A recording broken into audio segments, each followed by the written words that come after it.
agak Kalau kena facial agak kayaknya ya kayak facial. berasa. Oh, bener. Kita sekarang nggak kayak biasanya Sobat Web Radio karena ini bahasnya juga tentang COVID-19 dan protokol kesehatan. Maka kita siaran ini pakai masker, pakai face shield. Wah, istimewa hari ini ya. Nah, yang satu lagi ini ada dokter ganteng nih. Padahal pakai masker saya bilangnya ganteng ya. Auranya sudah terpancar nih, Dok. Dokter Diarisa Surya, spesialis kejiwaan ya, Dok ya? Oh, kedokteran jiwa gitu. Wah, apa kabar, Dok? Alhamdulillah baik. Mantep ya, Dok ya? Sebaik yang saya. Oh, sebaik yang saya bisa. Amin, amin. Semoga tetap semangat ya, Dok ya. Di tengah masa pandemi ini memang kita semuanya prihatin. Meskipun kita prihatin tapi kita tetap harus terus memberikan wawasan, edukasi ke masyarakat tentang bahaya virus ini, bagaimana kita bertahan dan berdampingan dengan virus ini yang ada di sekitar kita gitu ya, Dok. Makasih ya Dokter Ayunda dan juga Dokter Diarisa yang sudah menyempatkan waktunya ketemu saya di Orasi ini namanya, Dok. Apa namanya? Programnya Orasi, obrolan asik di siang hari. Gitu. Kita bakal ngomongin banyak hal nih, Dok ya, tentang bagaimana kita menyiapkan diri dan juga disiplin dalam pengetahuan kita menghadapi era adaptasi kebiasaan baru. Ngomongnya new normal ya, dari kemarin-kemarin yang paling orang-orang pahami itu new normal. Tapi justru ketika new normal ini orang kayak les gitu loh. Iya. Beberapa waktu itu PSBB gitu kan, terus beberapa waktu juga kita ke lockdown itu kayaknya kita penuh ketakutan. Tapi ketika udah dibuka, udah kayak keluar kandang ya. keluar kandang, bener gitu. Nah, Dok, dengan perkembangan virus COVID ini, Dok, saat ini, itu gimana sih, Dok, sebenarnya? Ini data ini di grafiknya Indonesia ini nggak ada yang turun ya, Dok, naik terus gitu loh. Per hari ini aja sudah 160.000 lebih ya, 160 berapa sih tepatnya, saya belum lihat yang update-nya hari ini. Kalau yang kemarin kan 162-an gitu ya, sekarang naik lagi pastinya gitu ya. Ini kenapa sih, Dok? Mau yang jawab Dokter Ayunda dulu apa Dokter Diarisa dulu nih? Sweet dulu gimana? Iya, benar. Monggo, Dok. Jadi kita memang sama-sama tahu ya, datanya itu pasti naik terus. Bahkan mungkin kita sudah fase jenuh juga gitu, nggak ngikutin ya. Hari ini berapa sih gitu. Tapi yang saya dapat terakhir ini penambahannya sampai 2000-an gitu. Sampai ada ucapan selamat ya atas pencapaian Indonesia, sudah nambah 2000 sekian orang gitu yang positif. Kenapa? Nah, karena kita tahu ini kan sumbernya itu dari apa? Kontak ya, kontak dengan satu dengan orang lain gitu. Yang harusnya kita physical distancing, social distancing, jaga jarak. Tapi karena ya kita bilang dengan alasan new normal itu ya, akhirnya terjadilah ini semua interaksi tidak bisa dikendalikan. Ya panennya adalah outcome-nya ini peningkatan kasus yang mungkin sudah bisa kita prediksi di awal. Jadi ya halnya ini memang tidak terlalu mengagetkan, tapi kita sendiri juga sudah kayak gimana dengan angka-angka ini sudah mulai tidak punya tidak lagi rasa-rasa yang seperti wah kayak kemarin kan jadi 1000 nih, jadi 2000, nah sekarang sudah beda lagi itu rasanya. Mungkin nanti akan lebih dijelaskan ya. Rasanya beda lagi maksudnya gimana, Dok? Biasa aja jatuhnya Biasa gitu aja, ya? gitu kayak nggak kaget lagi gitu kan nambah 2000 hari ini, oh ya seperti itu.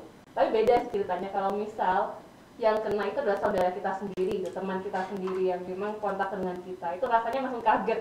Hah, gimana? Nah itu. Kita masih ngomongin virus dulu sebelum saya kasih ini ke Dokter Diarisa karena saya merupakan salah satu orang yang ngalamin di keluarga saya sendiri ada yang kena terkonfirmasi positif dan susahnya kita untuk mensupport dia karena dia diisolasi gitu. Nanti ya, Dok ya, saya mau tanya lagi, sebenarnya virus COVID ini, Dokter Ayunda, seganas apa sih kok semua orang ini perlu diingatkan lagi kayaknya? Karena kayak semua ya orang kayak meremehkan gitu loh ke sini-sini. Ya udah sih emang kita sebelahan sama COVID ini, ya udah sih gitu. Kayak apa, Dok? Perlu diingatkan lagi nih sebenarnya. Sebelum kita bicara tentang keganasannya, tapi kita juga paham ini tidak hanya pandemi ya, tidak hanya tentang penyakit ini sudah ke seluruh dunia gitu. Tapi kita juga terjebak dengan infodemi. Infodemi itu maksudnya banyak hoax-hoax yang juga sudah luar biasa ya, konspirasi dan sebagainya. Ini juga menambah kita jadi kurang aware dengan virus ini. Nah, kalau kita bicara lagi dengan virus ini kan kita bisa kembali ya ke konsep epidemiologinya. bahwa sebenarnya virus ini memang 80%-nya itu akan stabil tanpa gejala biasanya. Nah, sekitar 20%-nya itu yang akan muncul gejala. Nah, dari situ 15%-nya akan masuk ke rumah sakit. Dari yang masuk rumah sakit itu 5%-nya lah yang kira-kira akan masuk ICU. Dan hanya 1% yang bisa pakai ventilator. Jadi kita berdoa kalaupun kena ya, karena kita nggak mau seperti herd immunity sekarang kan, mau nggak mau semua akan terpapar, tinggal tunggu giliran ya. Masa kayak gitu dok? Masa kayak gitu? Ya udahlah kita tuh sudah chaos sekali di luar kontrol dari siapa? Tidak ada yang kontrol. Ya. Jadi kalau mungkin agak skeptisnya kan seperti itu. Tunggu herd imun aja gitu. Iya. Kok kayak gitu dong? Ya. Karena kayak apa ya? Kita boleh nggak sih kayak optimis gitu karena nunggu vaksin gitu ya, kayaknya ada kabar-kabar baik pemerintah mau bikin vaksin, tapi nggak bisa gitu juga ya dok ya, kita terlalu oke lah percaya pasti semua penyakit ada obatnya gitu ya, itu bisa nggak sih dok kayak gitu? Kita tetap harus optimis ya. Iya betul. Adanya maksudnya gini, herd immunity itu juga harusnya dibarengi dengan adanya vaksin. Jadi kita seperti dulu vaksin campak, vaksin apa, jadi kita membentuk kekebalan dengan cara dia vaksin itu kita suntikkan gitu. Kalau sekarang karena vaksin sendiri prosesnya kan panjang, ada uji klinis dan sebagainya ya. Nah itu nanti mungkin dari teman-teman yang fokus di imunologi yang akan menjelaskan. Tapi intinya dari vaksin-vaksin ini kita butuh proses, sedangkan kita masih fase yang sama-sama menerka-nerka, belum lagi banyak teori yang berkembang, virus ini bisa beda-beda nih, kemudian dari satu tempat-tempat lain beda, sedangkan namanya vaksin itu seperti sifatnya lock and key, jadi kunci sama anak kunci, harusnya match gitu kan. Jadi belum tentu vaksin yang dibuat oleh negara X bisa dipakai di negara Y gitu. Jadi sehingga kita juga lebih hati-hati sebenarnya. Meskipun memang anak bangsa sudah mulai ya membuat produk seperti itu. Tapi ini juga tidak menjamin gitu. Masih butuh yang namanya trial ya, bagaimana eksperimen ini bisa sampai secara etis, secara legal bisa diberikan kepada manusia di sini. Jadi kalau saya bukan bilang skeptis dalam arti apa ya. Karena mungkin ya kondisi saat ini kalau dibilang terlalu ideal juga sulit. Kalau kita bilang ideal seperti awal-awal dulu ya, ketika lockdown di awal. Itu justru ideal ya dok. Kalau dari sisi kesehatan justru itu ideal. Kalau kita bicara tentang hanya kesehatan. Tapi kemudian kita akan bicara bahwa hidup manusia tidak hanya tentang kesehatan ya, tentang ekonomi juga harus berdampingan. Resesi ekonomi juga sudah nyata di depan mata.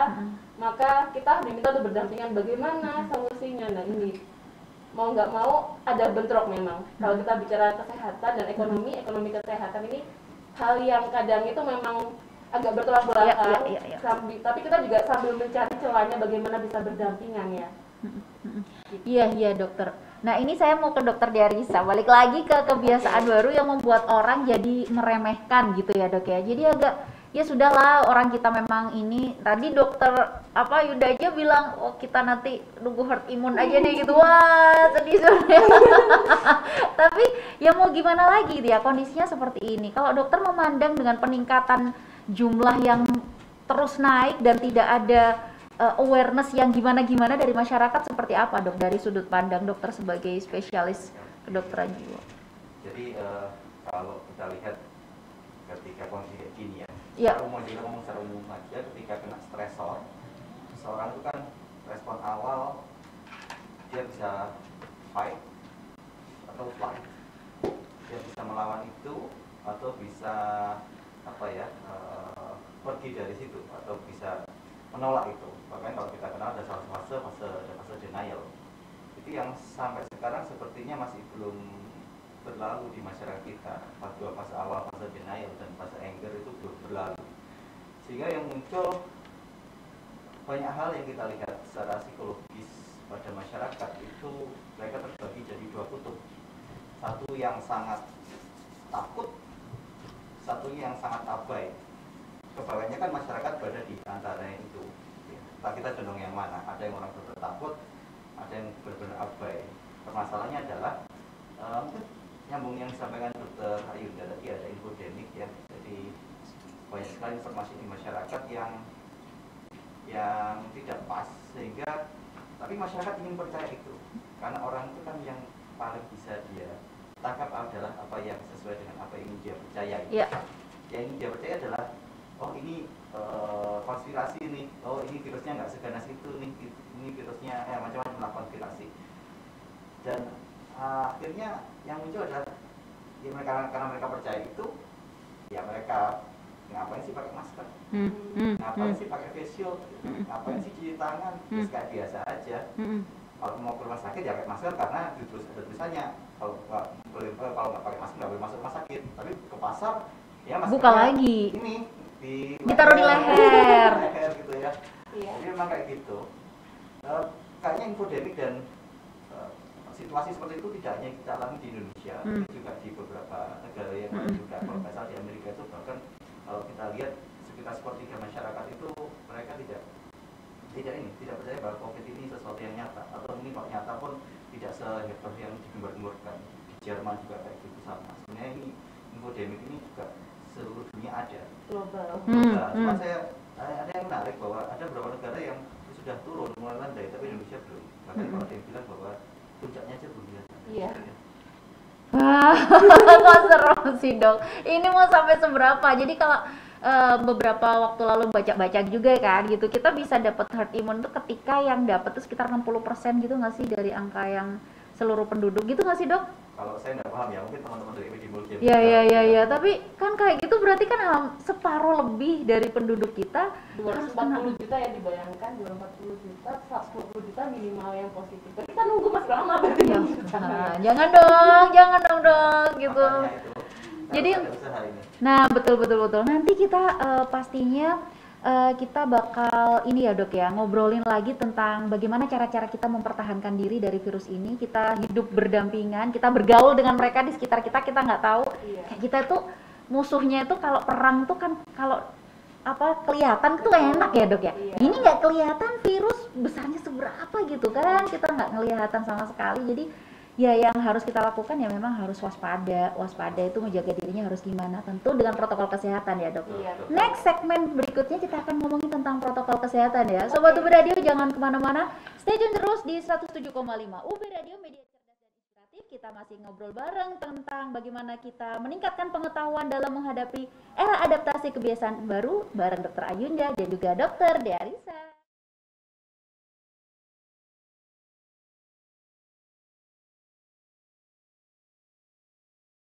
Di siang hari, kita hari ini asik ngobrolin soal bagaimana meningkatkan edukasi kita dalam menghadapi era adaptasi kebiasaan baru bareng teman-teman Lakesma FKUB, juga bareng Dr. Ayunda dan Dr. Dearisa. Tadi Sobat UB Radio di segmen sebelumnya ya, kita ngobrolin tentang ya Tuhan, ini kok nggak turun-turun grafiknya dari COVID-19 ini gitu ya. Terus kenapa ini bisa terjadi gitu, terus apa sih yang sebenarnya harus kita lakukan. Nah, protokol kesehatan ini sejak PSBB ya dok ya, di kemarin tuh kita sudah ada lockdown di bulan-bulan April itu sebenarnya sudah digencarkan gitu kan, kampanyenya itu sudah di mana-mana, media tuh semua bikin gitu, influencer semuanya gitu bikin. Tapi memang kesini-sini ketika new normal ini sudah diterapkan gitu, itu kayak ya kendor di beberapa aspek itu kendor gitu. Nah ini gimana dok? Kebutuhannya apa sih gitu loh untuk protokol kesehatan ini agar segera ditegakkan dan orang bisa taat gitu? Seperti apa dok yang perlu disiapkan? Mungkin kita perlu ini ya, merubah, jangan bilang new normal lagi, bukan jangan sih.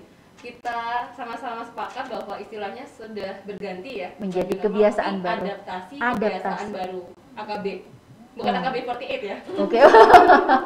Nah, ngedance nanti kita. Iya betul, karena kita bilang adaptasi gitu ya, kebiasaan baru. Nah Sobat UB Radio itu kalau yang ngomong new normal kita perlu ganti tuh istilahnya ya. Karena kita bilang normal, kembali ke zaman dulu, normal itu seperti apa gitu kan, beda padahal nggak bisa disamakan. Mungkin kita bermutasi ya dengan cara ini, dengan cara intervensi sosial. Iya. Udah kalau sekarang kan istilahnya nikah harus ada protokol ketat gitu, maksimal berapa orang gitu. Malah lebih murah kan zaman sekarang. Iya. Tinggal ke doang, terus syukuran beres. Sekolah, kuliah juga kita optimalkan daring gitu, online apa-apa. Jadi apa sih yang berubah gitu? Kita sebenarnya protokolnya yang pertama, kita jaga diri kita gitu ya, dengan apa gitu, kenapa kita harus pakai masker, karena kita tahu bagaimana cara penyebaran virusnya, karena lewat droplet, dimana itu kebanyakan lewat dari saluran pernafasan, saluran mulut juga, ini kan bagian dari situ, kita menggunakan masker. Kenapa maskernya harus nutup hidung? Kenapa harus nyampe yang benar itu dia kalau pakai masker yang beda, masker medis harus ada apa ditekankan gitu ya, membentuk yang Di bagian hidungnya. kemudian sampai nutup ke bagian bawah dagunya gitu. Karena kita ingin benar-benar jangan sampai ada yang bocor gitu ya. Terus termasuk kalau kita pakai masker kain gitu, karena kita tahu kalau masker medis akan susah nih di limbahnya nantinya. Itu masih bicara tentang masker yang pertama. Dan kedua kita cuci tangan. Mungkin sempat ada ya video yang dari rekan-rekan humasnya UB ya membuat itu kampus tangguh. Iya, kampus tangguh. Cuci tangan ternyata nggak segampang cuma tik-tik gitu kan kalau kita mau makan ya biasanya yang penting basah gitu. Tapi pakai sabun gitu. Kalau nggak ada sabun pakai hand sanitizer. Dan itu 6 langkah ada WHO caranya. Kalau mungkin kita bilang nanti kita bisa sama-sama ya ada singkatannya kenapa seperti itu. Dulu dokter itu awalnya juga tinggi angka infeksinya. Tapi karena tahu ada cuci tangan seperti itu ternyata turun angka infeksi. Nah ini yang kita repetisi kita sampaikan ke masyarakat. Yuk kita sama-sama turunkan yuk infeksi ini. Gitu. Karena kan dia droplet dan nempel ke permukaan. Gitu. Terus yang ketiga physical distancing, social distancing, jaga jarak gitu ya. Kita satu dengan yang lain minimal 1 meter gitu. Itu istilah lainnya, artinya kalau rapat gimana? Rapat nggak boleh rame-rame, nggak boleh ada kerumunan massa sehingga kalau mau konser kita bingung kan konser gimana yang kira-kira bisa jaga jarak ya gitu, meskipun mungkin dibilang maksimal 2 meter tapi kan tetap aja banyak keramaian gitu ya, potensi resiko juga. Itu juga yang kita harus berpikir kalau dalam satu ruangan tertutup nggak boleh tertutup ternyata, harus AC dimatikan, jendela dibuka, sirkulasinya harus baik gitu kan. Kemudian untuk yang matahari bisa masuk aksesnya, jadi kita secara sirkulasi dan mendapatkan sinar matahari cukup itu juga salah satu elemen penting gitu. Itu dulu aja gitu. Akhirnya apa? Kebiasaan ini kita repetisi di semua tempat sehingga kita meminimalisir resiko sekolah-sekolah ditutup, kemudian yang misal apa ya primer itu mungkin masih bisa jalan, tapi yang kira-kira masih bisa kita kendalikan dengan cara tetap di rumah aja ya, kita kondisikan tetap di rumah. Itu dulu aja yang basic gitu ya dalam adaptasi kebiasaan baru.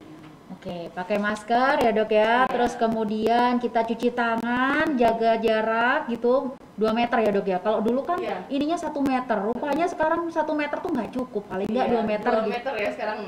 2 meter, terus satu lagi apa tadi? Oh, ventilasi sirkulasi udara harus bagus.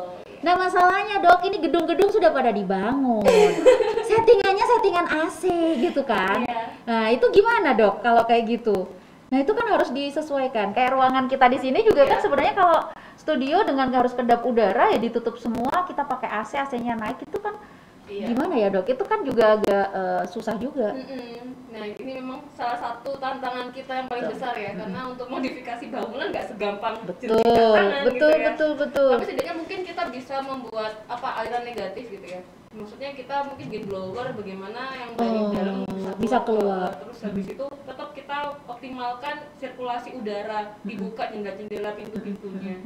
Mungkin itu sih kalau yang kita bisa modifikasi, tapi pasti itu butuh duit gitu ya. Iya. Nah, cuman ya kalau kita ambil resikonya dibandingkan kita ngeluarin uang seberapa, itu juga perlu dipertimbangkan. Karena kita aset-aset juga ya di sini ya, begitu. Dokter Diarisa banyak nggak sih yang komplain ke dokter? Aduh, ini tuh merepotkan, itu tuh bikin kita jadi sebel gitu kan, kita jadi stres sendiri, apalagi ibu-ibu yang lagi punya anak. Sekarang konsepnya jadi daring semua untuk meminimalisir gak bisa ke sekolah gitu kan, semuanya lewat daring, gimana dok? Kalau komplain langsung saya sih tidak ya. Karena saya yang jadi bapak rumah tangga. Oh gitu ya dok. Karena dirasakan ini sih, apa namanya, itu benar disampaikan dokter Ayunda, kalau masa adaptasi baru ini kita banyak kebiasaan baru yang harus kita lakukan.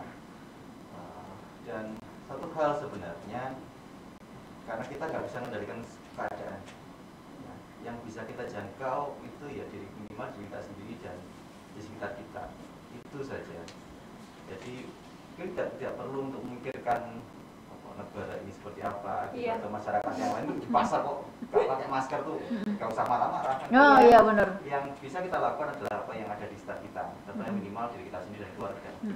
Kita berdisiplin, banyak kebiasaan yang bisa kita lakukan sebenarnya untuk menjaga diri kita, di samping masker, facial, cuci tangan tadi yang sudah disampaikan Ayunda. Contoh kecil saja, ketika kita keluar rumah, kemudian kita masuk rumah sebelum kita ketemu anak-anak itu, baju diganti, Mm-mm. dicuci. Mm-mm. Baju dalam rumah dan luar rumah Beda. kalau bisa beda. Mm-mm. Bukan kalau bisa, kalau masa Harus beda. harus Ya. beda. Harus beda. Kemudian ada satu hal yang menarik sebenarnya, banyak sekarang klaster-klaster perkantoran ya. Iya. Ah, iya, itu, Dok. Rapat gitu ya. Betul. Banyak juga, dan di kalangan medis juga banyak yang seperti itu juga ya. Kebanyakan kalau kita mungkin juga ini mengingatkan sama teman-teman juga bahwa ternyata ketidakdisiplinan itu bisa menyebabkan penularan cukup besar, bahkan di kalangan medis sekalipun. Iya, betul. Jadi kita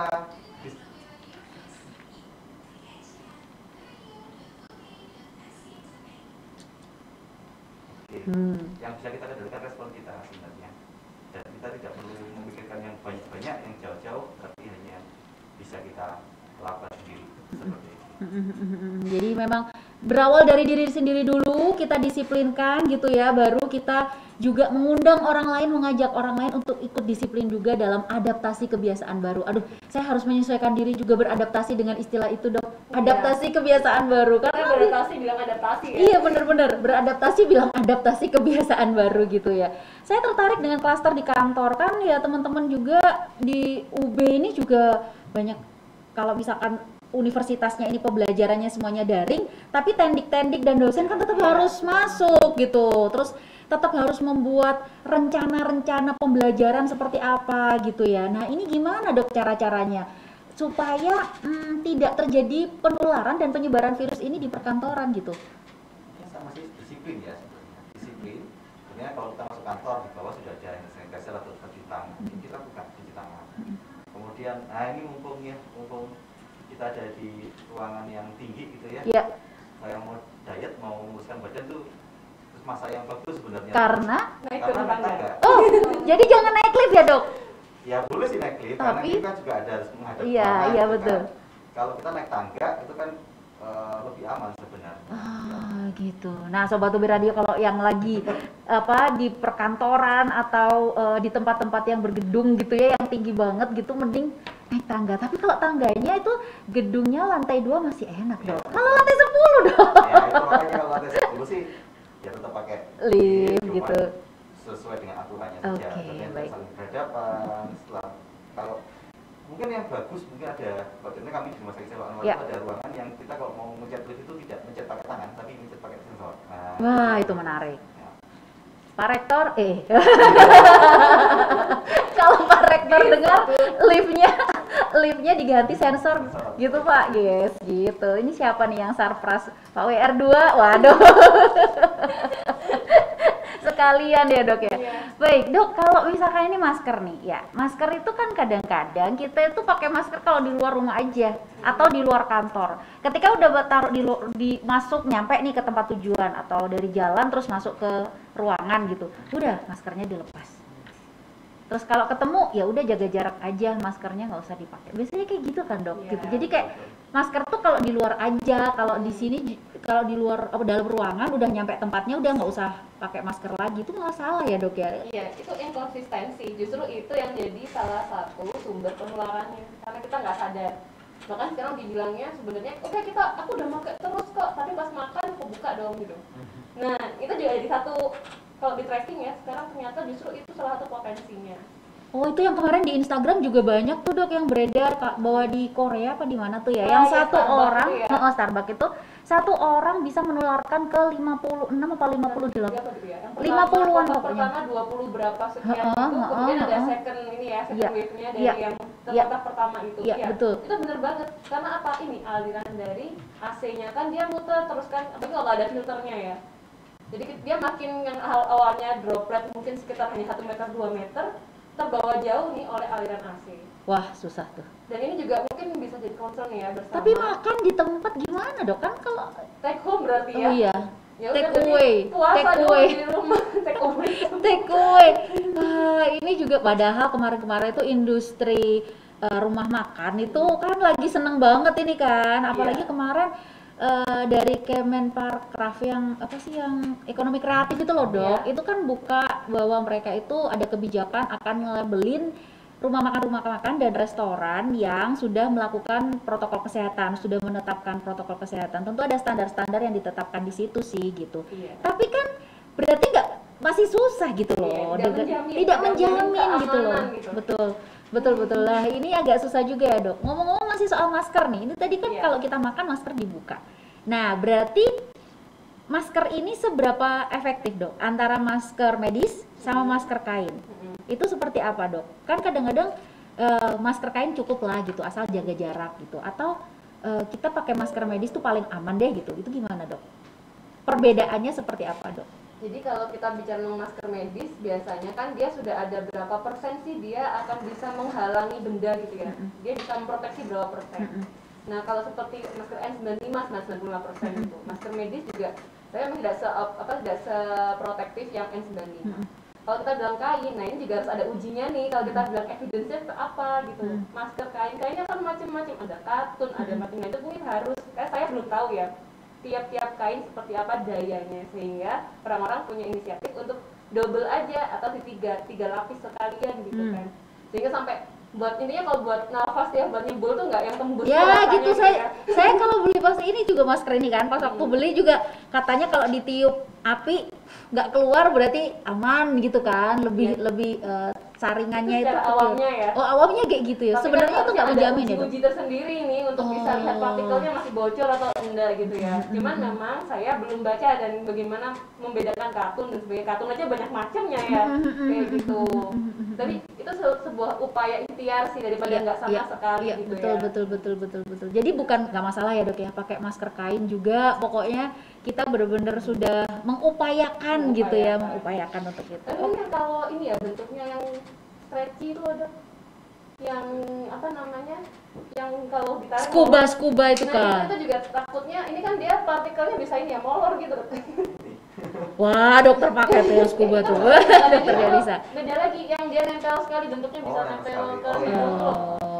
Gitu Ya itu kan karena dia segitu aja ukurannya, tapi kalau ngikutin bentuk muka kita kan bisa molor sekali ya. Jadi besar deh pori-porinya. Oke dok, sekarang bagaimana kita beradaptasi dengan kebiasaan baru kita tadi di restoran nih. Nah ini gimana kalau supermarket, terus di ATM. Nah itu gimana dok? Kalau di supermarket ini kan sebenarnya juga ada beberapa supermarket yang juga netepin itu kan, masuk cuci tangan dulu, pakai hand sanitizer dulu, terus dikasih tuh semprotan buat ini loh, beberapa supermarket itu kasih yang buat pegangannya itu disemprot dulu pakai disinfektan, terus dilap lagi gitu, dibiarkan baru boleh masuk dorong gitu kan. Nah pakai itu cukup dok? Ataukah ada hal yang lain? Dokter Diarisa boleh? Boleh.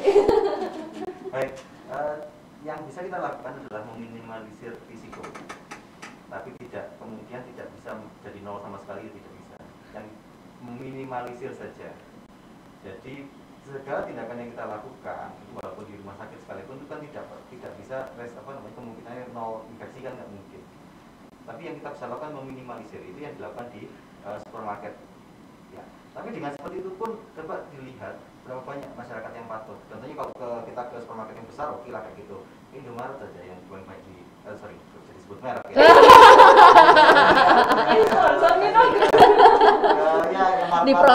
Diprotes loh sama orang situ. Berapa banyak sih orang yang pakai gitu ya. Bahkan kadang-kadang nggak disiapin juga sih dok yang kayak gitu. Ada siapin cuci tangan. Ya cuci tangan aja. Tapi untuk misalkan ini ke tempat pegangan keranjangnya kan ya udah yang itu aja gitu. Kita mana tahu itu habis dipakai orang disemprot disinfektan juga. Kan nggak tahu yang terpegang itu seberapa lama sih itu virus itu nempel di tempat-tempat permukaan itu dok? Itu ada studinya, cuma saya nggak baca. Iya, Gimana dok? ada riset-risetnya, jadi ke logam, ke permukaan kertas, kemudian kalau ke eternit gitu tuh beda-beda. Ada yang sampai bertahan 48 jam, 36 jam. 22 hari? Iya. Oh Tuhan. Tapi itu macam-macam ya, jadi saya lupa judulnya. Makanya kenapa kita tidak boleh pegang gagang pintu gitu kan, karena kan bahannya seperti itu gitu. Terus jadi ini beda-beda tiap bahan. Plastik beda lagi, uang kertas gitu kan, itu juga beda. Kalau kita misal belanja mungkin yang perempuan ya kadang diambil taruh lagi, diambil taruh lagi. Iya.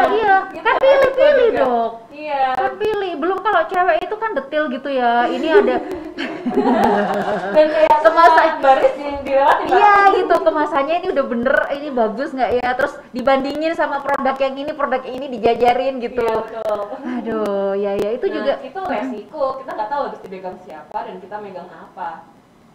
Nggak sadar habis itu kita megang HP, dicek HP, terus habis itu nggak dibersihkan, masukin ke tas. Gitu lagi, gitu lah terus ya, terus habis itu repetitif aja nggak tahu deh virus mana yang nempel. Jadi gitu. Ya, itu aku juga tuh ya kayak Paling gitu. belanja online terus habis itu langsung dibongkar di luar gitu ya terusnya.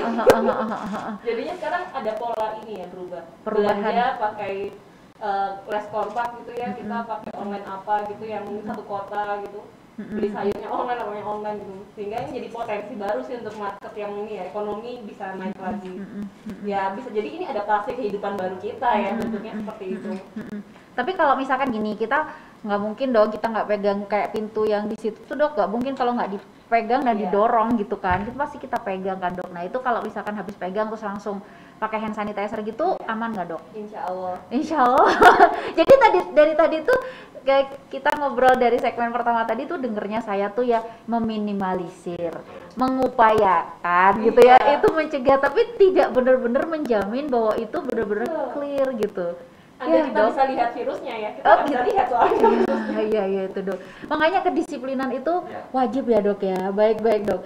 Dok, kalau misalkan hand sanitizer gitu ya, hand sanitizer itu kan sudah ada kandungan-kandungannya, itu sudah istilahnya memang ada teruji lah bahwa dia itu bisa membunuh virus gitu. Kalau tisu basah dok yang beralkohol, Berapa persen alkoholnya? oh gitu dulu ya? Iya. Nggak ada tulisannya dok. Kalau yang hand sanitizer kan sudah ada nih formulanya dari WHO, Mm-mm. alkohol 70%, H2O2-nya 3%, 0,3% maaf. Nah itu kan berarti memang sudah sesuai, ada ujinya bisa mematikan nih mikroba-mikroba. Tapi kalau yang cuma sekedar itu cuma alkohol 5% misalkan kurang kuat ya untuk bisa berpotensi mematikan mikroba-mikroba itu. Wah ini menarik ya dok, karena kita tadi ngomongnya tempat-tempat yang memungkinkan terjadi kontak, terus tempat-tempat yang harus kita waspadai, bagaimana tempat ini nanti bakal memicu klaster-klaster baru gitu. Tadi kita sudah ngomong di kantor. Ada lagi nih dok, kemarin kan dari pemerintah juga bersama dengan di Jakarta itu Bioskop ya? gubernur bioskop. Dokter sudah menanti-nanti ya bioskop dibuka. Jujurnya sih iya. Iya. Dok, kita bahas itu di segmen berikutnya gimana? Oke, Sobat UB Radio jangan kemana-mana. Masih dengan Dokter Diarisa dan Dokter Ayunda, kita akan masih ngobrol tentang bagaimana kita menerapkan adaptasi kebiasaan baru di kehidupan kita. UB Radio, media cerdas dan inspiratif. Masih bareng Dini yang Sobat UB Radio di orasi obrolan asik di siang hari. Dan kita masih ngobrol-ngobrol dong bareng Dokter Ayunda dan Dokter Diarisa. Masih kita membahas tentang bagaimana kita disiplin menegakkan adaptasi kebiasaan baru dok kan. Masih ini kan, masih harus beradaptasi juga menyebut istilah itu dokter. Tadi kita sempat nyentil-nyentil di segmen sebelumnya nih, bioskop mau dibuka, semuanya pada seneng banget nih dok. Kayaknya di Jakarta juga kayaknya mengharapkan gitu. Nah kalau dari sudut pandang kesehatan ini gimana nih dok? Kayaknya ini bakal aman-aman saja atau ada tantangan yang harus tetap kita hadapi gitu, dan bagaimana mengatasinya? Waduh banyak banget pertanyaan saya. Ke dokter siapa dulu nih? Diarisa dulu? Wah dokter Ayunda langsung ditunjuk. Ini dokter Diarisa jangan lupa karena statementnya ini untuk meningkatkan imunitas dok. Jadi dokter akan membahas itu ya. Jadi kalau saya bilangnya, yuk kita lihat lagi gitu ya. Kita pasti udah kangen nih suaranya Dolby gitu ya. Iya benar. Apalagi around us ya. Iya benar. Terus habis gitu kita mungkin kangen juga gitu, kan ya. Gema-gemanya Iya, gitu ya. bener. Bener. Iklan-iklan filmnya Iya, gitu betul, kan, betul, makan sambil betul. makan Popcorn. popcorn gitu kan. Rasanya tuh kayak tidak bisa digantikan dengan nonton Netflix di rumah. Iya, Beda betul. memang. Iya, betul. Sebut merek. Tapi Gak apa-apa dok. kita lihat dong ruangannya gitu ya, mana ada bioskop yang dia itu tidak pakai AC gitu kan, Tertutup. mana bisa ruangannya tertutup gitu kan, sirkulasinya serba ya, seperti itu, jarak duduk juga dempet gitu, misal pun kalau dibatasin cuman di satu kursi, jarakin 3 kursi, tapi tidak bisa menjamin gitu berapa orang di sana, berapa orang dari mana saja, misal 1 orang positif bagaimana. bagaimana jika ternyata sirkulasi udara di sana masih tetap saja tidak aman gitu. Kita sama-sama tahu bahwa resiko ini masih tetap ada mengintai. Jadi kalau dari sisi kesehatan sulit ya, kecuali memang ada protokol yang jelas, perubahan bentuk struktur ruangannya misal gitu ya. Kemudian orang-orang memang les kontak, nggak boleh buka masker sama sekali, harus konsisten, bisakah seperti itu? Nah ini juga perlu diperhatikan, kira-kira bisa nggak? Gitu. Tapi itu katanya bisa meningkatkan imunitas dong. Kalau imunitasnya bagus, maka kita bakal bebas tuh dari COVID. Katanya gitu dokter Derisa. Saya jawabnya agak susah ya. Waduh. Tatapannya penuh makna gitu ya, lirik-lirikan sama dokter. Ya agak susah ya. Katanya sumber kebahagiaan itu loh dok. Iya, Iya, betul. iya, Jadi iya, gini, iya. ketika ada hal yang beresiko dan hal yang tidak beresiko, lebih baik kita pilih hal yang tidak beresiko. Kalau saya sih seperti itu. Sama nih, diamini nih dokter Ayunda tadi ngomong gitu berarti. Kalau bisa memilih yang tadi ya, yang resikonya lebih kecil dan kita tidak kena, kenapa harus memilih yang resiko lebih besar untuk Iya. memenuhi dorongan akan kesenangan kita. Toh dorongan kesenangan itu bisa didapatkan dari satu hal yang lain kan. Masih ada pilihan-pilihan lain Masih ada untuk pilihan menampilkan. alternatif lainnya masih ada. Tapi itu tentu bakal bikin sedih juga nih di industri perfilman kita Iya, juga pasti. dong Iya, gitu. pasti. Nah, Dok, ini balik lagi nih. Kita sebenarnya nih kan kita di talk show ini kita bahas 3 hal ya, terkait protokol kesehatan, terus tentang aktivitas-aktivitas yang menyehatkan itu apa aja. Tadi kan kita sekalian nyentil itu kan ke bioskop itu juga aktivitas yang menyenangkan. Tapi apakah menyehatkan dengan banyak resikonya gitu kan? Ini tadi di awal sudah sebutkan. Terus kemudian nanti kita bahas juga tentang klarifikasi hoax karena ini memang info-info yang beredar ini bikin kita jadi stres gitu kan gitu. Nah dok, ini kalau dengan adanya adaptasi kita kebiasaan baru, terus kaitannya dengan kesehatan mental kita tuh sebenarnya gimana sih dok? Kalau dari sudut pandang kejiwaan dok? Oke, setiap stresor, setiap perubahan kondisi itu kan bikin stres ya, bikin suatu kondisi yang membutuhkan kita untuk adaptasi. Kalau kita gagal beradaptasi, kita akan sakit, kan itu. Ya. Ketika kita berhasil untuk beradaptasi, kita akan sehat. Permasalahannya adalah apakah nanti kita masuk yang mana, gitu ya. Kita masuk yang mana? Apakah kita akan jadi sehat atau kita jadi sakit? Tentunya dalam masa apa namanya itu AKB gitu ya, AKB yang sekarang itu adaptasi kebiasaan baru. Sebenarnya banyak hal yang bisa kita lakukan untuk tetap sehat.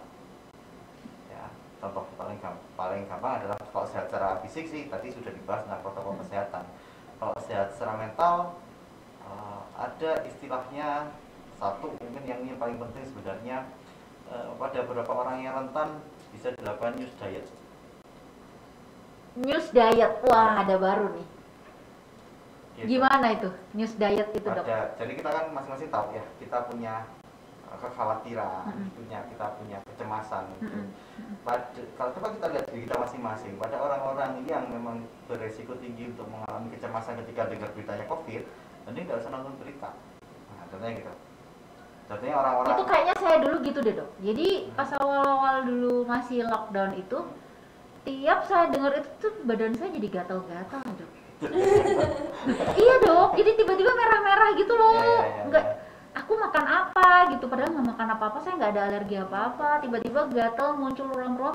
Jadi ada kaitannya ya dok ya, kesehatan mental kita dengan apa ya, dengan daya tahan tubuh atau sangat ada kaitannya, karena kita kenalnya teorinya namanya apa ya, psikoneuroimunologi ya. Jadi itu dicatat tuh sobat Psiko- radio, psikoneuroimunologi. Jadi segala sesuatu yang mempengaruhi psikis kita itu bisa mempengaruhi saraf kita, bisa mempengaruhi imunologis atau kekebalan tubuh. Jadi kalau kita semakin kita senang, kekebalan tubuhnya akan meningkat, kan gampang seperti itu. Cuman ada syarat dan ketentuan berlaku. Contohnya, kalaupun kita syaratnya apa nih? Ya, contohnya gini, kita pokoknya saya senang, saya nggak bakal kena COVID, nggak juga, gitu ya, contohnya gitu. Harus ada, contohnya tidak membatasi resiko terkena COVID, melakukan protokol kesehatan kemudian senang, itu lebih sehat gitu ya, daripada kita nggak ada protokol kesehatan, kita senang aja, kemungkinannya untuk kena COVID jauh lebih besar kan gitu. Jadi memang ada hubungannya antara kita kesehatan mental kita dengan kesehatan tubuh kita gitu ya dok ya.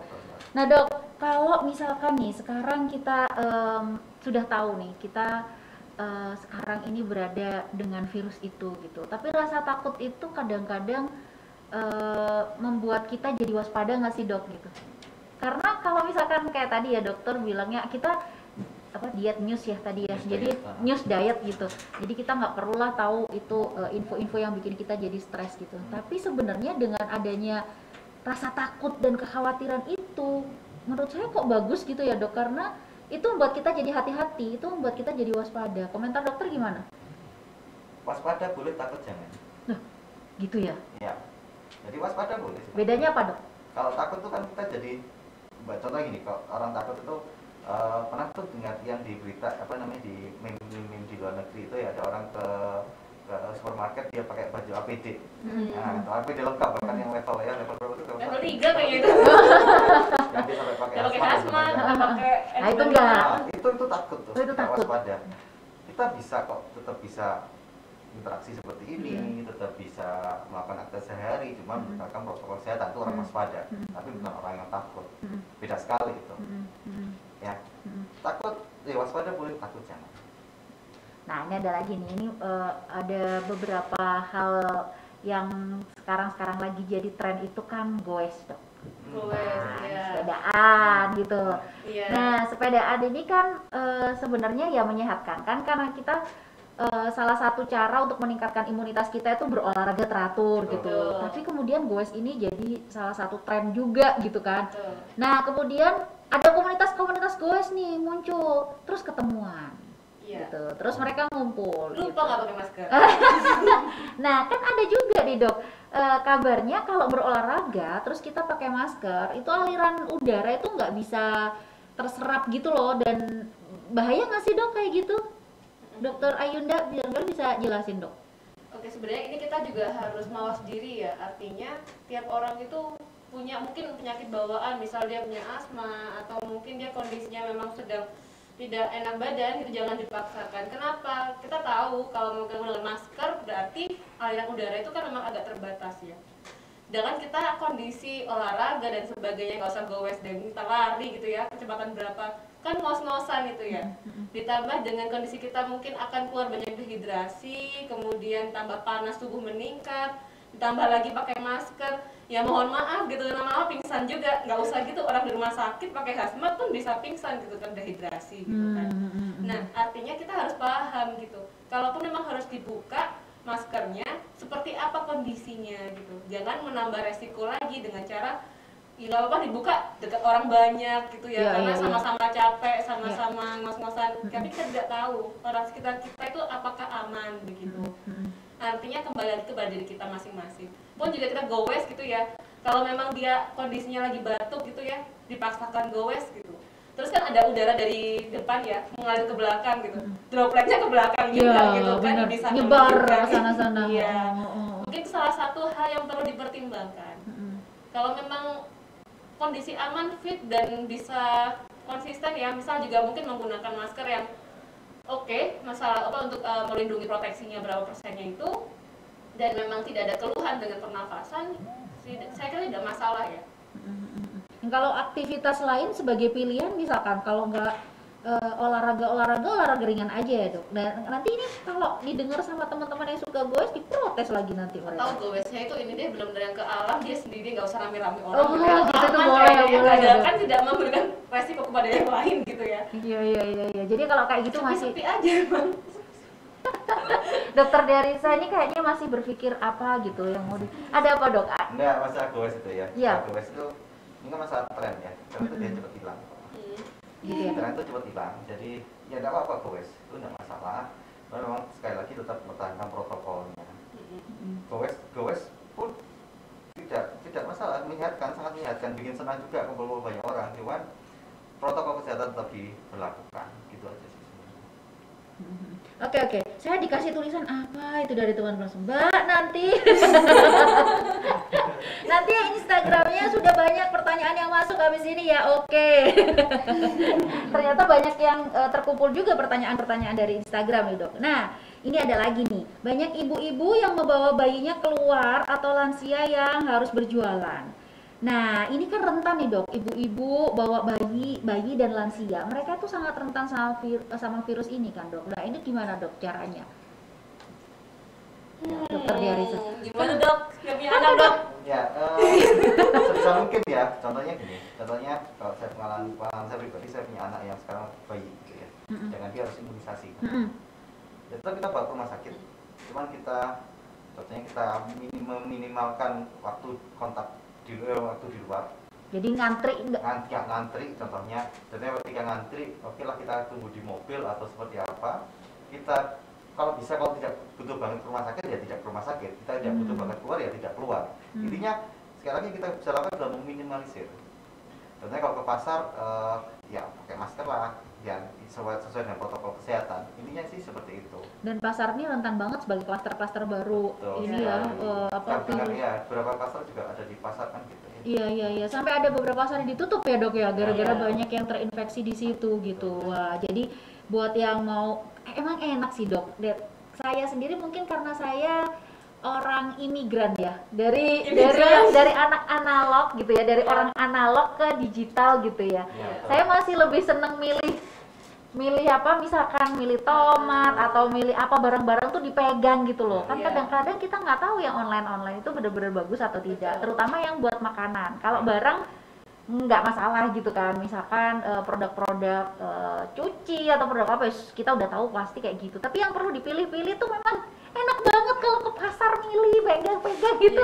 Ini kan kita ngerti gitu kan. Nah memang yang kayak gitu-gitu tuh jadi adaptasinya itu memang harus lebih lagi gitu tantangan gitu.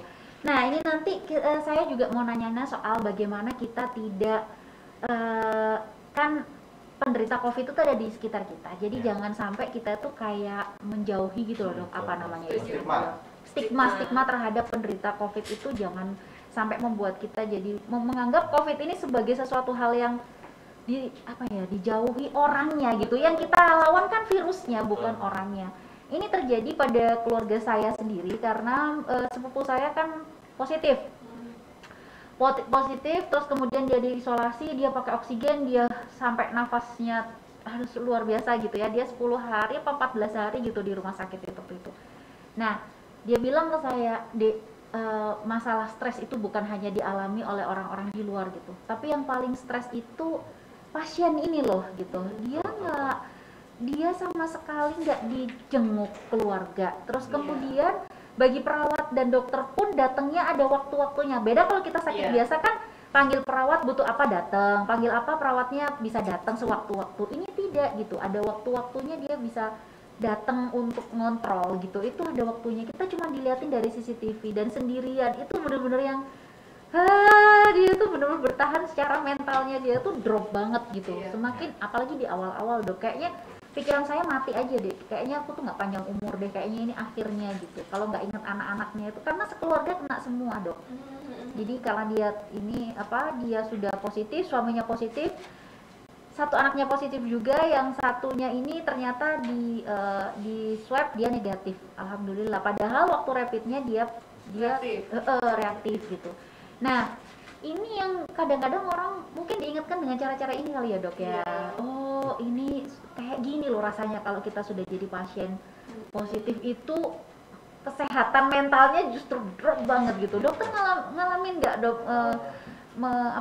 merawat orang-orang dengan seperti ini dok? Kebetulan ada pengalaman juga seperti itu ya. Kebetulan pengalaman juga seperti itu, dan memang ketika di dalam sana itu, di dalam ruang perawatan untuk COVID itu sangat tidak menyenangkan.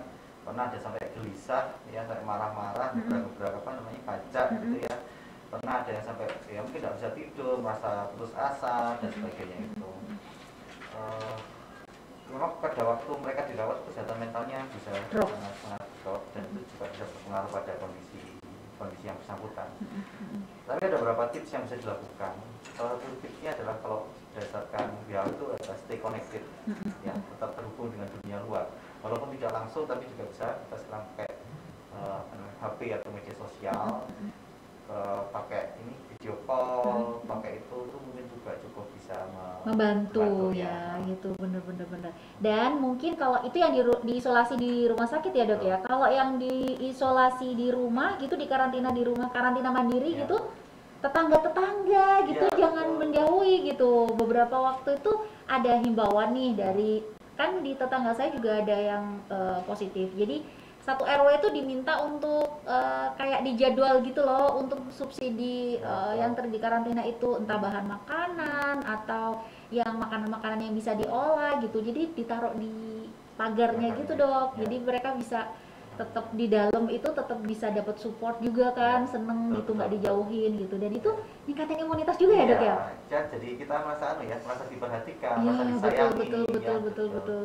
Ya yang kayak gini sih yang sebenarnya mungkin Sobat UB Radio perlu tahu ya, bahwa kita semua ini tetap bisa mendukung. tetap Ya. bisa mendukung. Hilangkan stigma. Ya, hilangkan stigma. Jadi yang kita lawan itu virusnya, bukan orangnya. Betul. Nah, kita kembali lagi ya, dok. Kita jeda sebentar, kita dengerin lagu yang enak banget nih, mau kita Dinia puterin. Dan Sobat UB Radio tetap di 107,5 UB Radio, media cerdas dan inspiratif.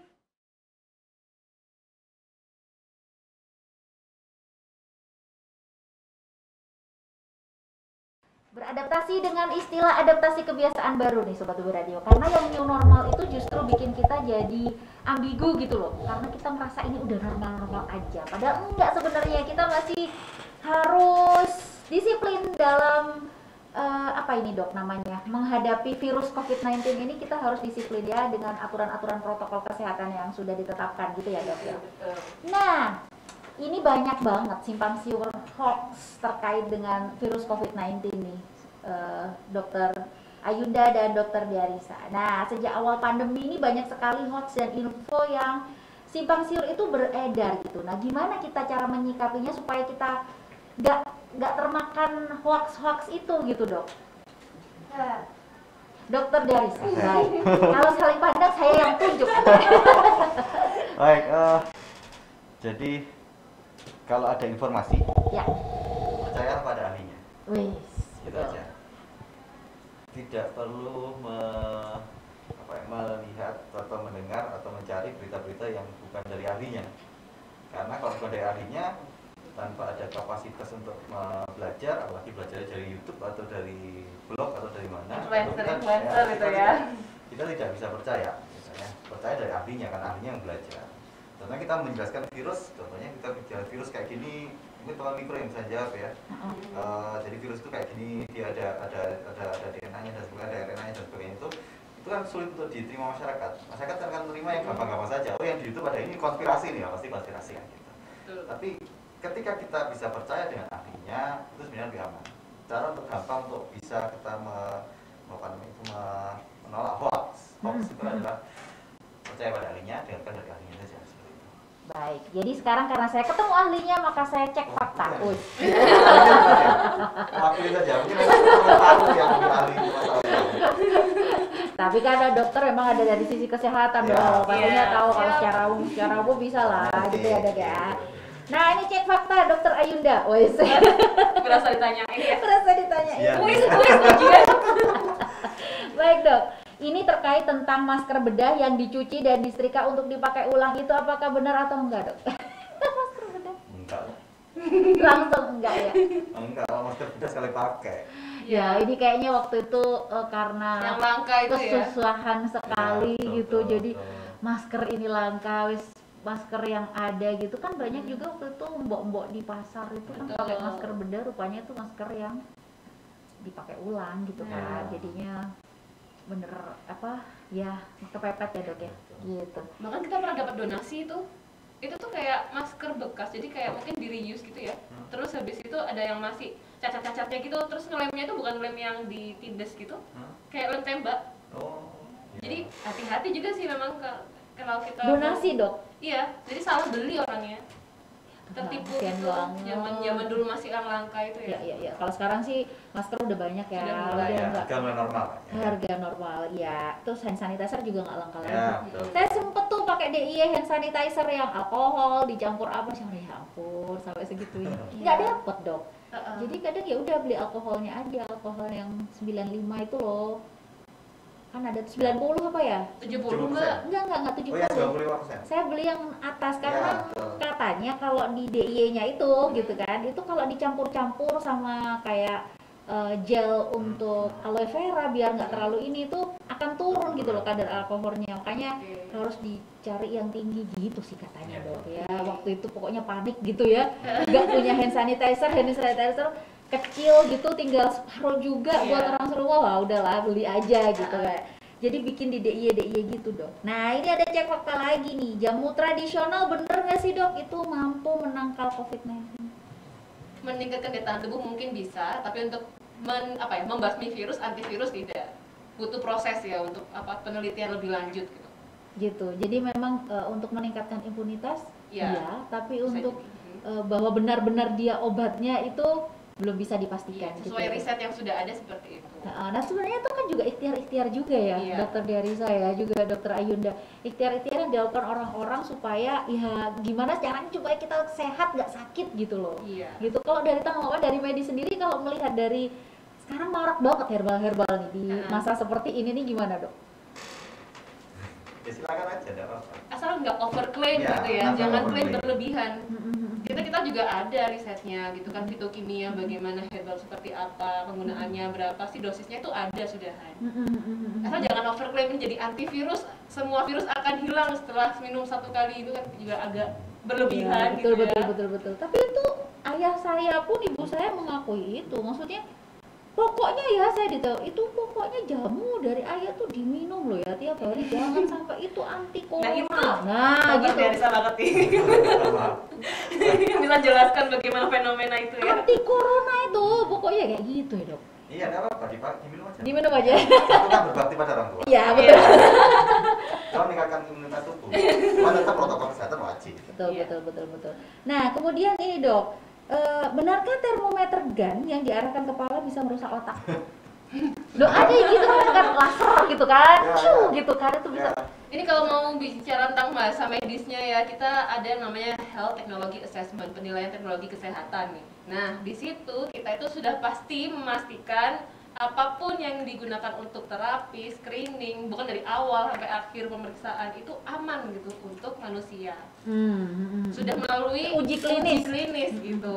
Jadi nggak mungkin kita akan memberikan sesuatu yang merugikan. Kita kan prinsipnya kedokteran beneficent non maleficent. Jadi memberikan kebermanfaatan, tidak untuk non-maleficent itu apa bahasa Indonesianya, Dok? menambahkan kesusahan lah pokoknya. Iya, tidak merugikan. tidak merugikan seperti itu. Jelas salah gitu. Oke, Pas, baik. Itu jelas salah. Nah, bagaimana nih dok? Ada kemarin kan juga dari pemerintah sudah ada info bahwa kita itu sudah mengamankan vaksin COVID sekian ratus juta kayaknya di 2021 gitu ya. Nah itu sudah disampaikannya sama Menteri Luar Negeri gitu kan. Nah tapi memang kayak gitu tuh kan memang melegakan ya bagi kita. Iya. Oke, ada vaksin, habis kunjungan ke luar negeri terus pulang-pulang bawa vaksin.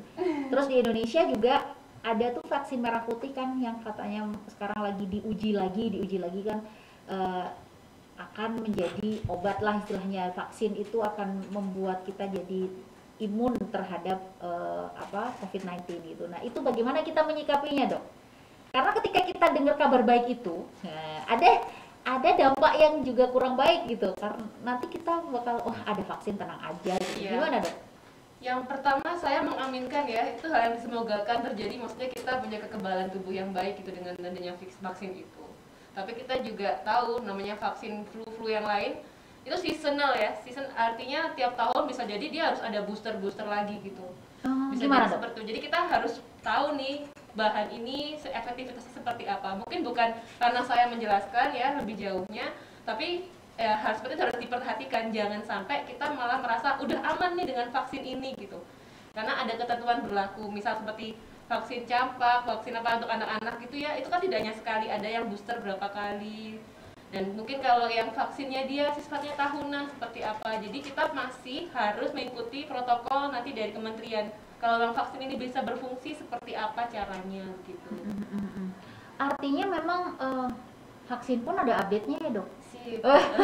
Jadi ada syarat ketentuan berlaku gitu. Bener gitu, kayak ini aja, kayak kita aplikasi gitu ketika virusnya bakal bermutasi menjadi lebih kuat gitu misalkan, maka Iya. vaksinnya harus dikuatin lagi gitu. Dan Artinya, ada indikasi, ada kontraindikasi juga biasanya dalam vaksin-vaksin ini. karena sebenarnya isinya vaksin itu kan juga ada beberapa kayak dibentrokin antara bibit virus atau apa gitu dok, kayak gitu nggak sih dok? Jadi Jadi ada yang kalau dia- jadi biar dia bisa mereduce yang ini dia harus dilawan dengan virus yang Iya. lain gitu, bisa gitu nggak Ada sih, Dok? vaksin hidup yang dilemahkan, Iya. ada dia yang memang vaksinnya itu yang jadi sifatnya itu ada yang lebih berbahaya ya, maksudnya memang ada induksi sel imun nantinya. Nah ini memang agak ribet ya kalau bahasa medisnya. Bahasa awam nih agak Awamnya ribet intinya- menjelaskan.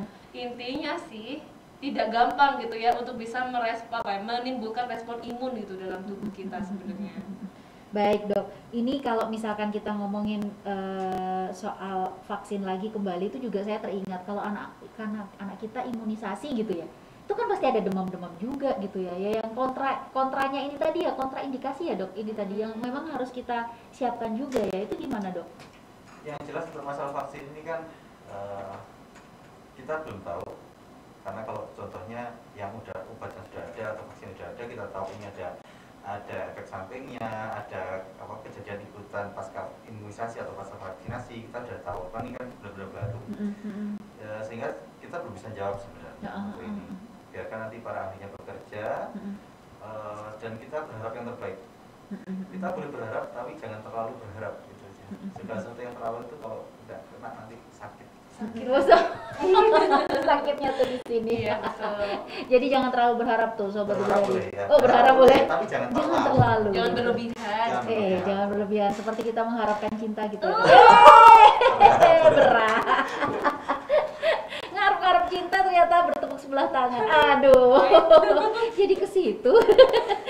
Baik dok, kita mau lanjut ke pertanyaan dari Instagram ya, dari teman-teman Lakesma UB. Tapi kita jeda dulu sebentar ya dok ya, jeda satu lagu ya. Habis itu kita pertanyaan-pertanyaan yang udah dikumpulkan sama live IG di Lakesma_FKUB ya.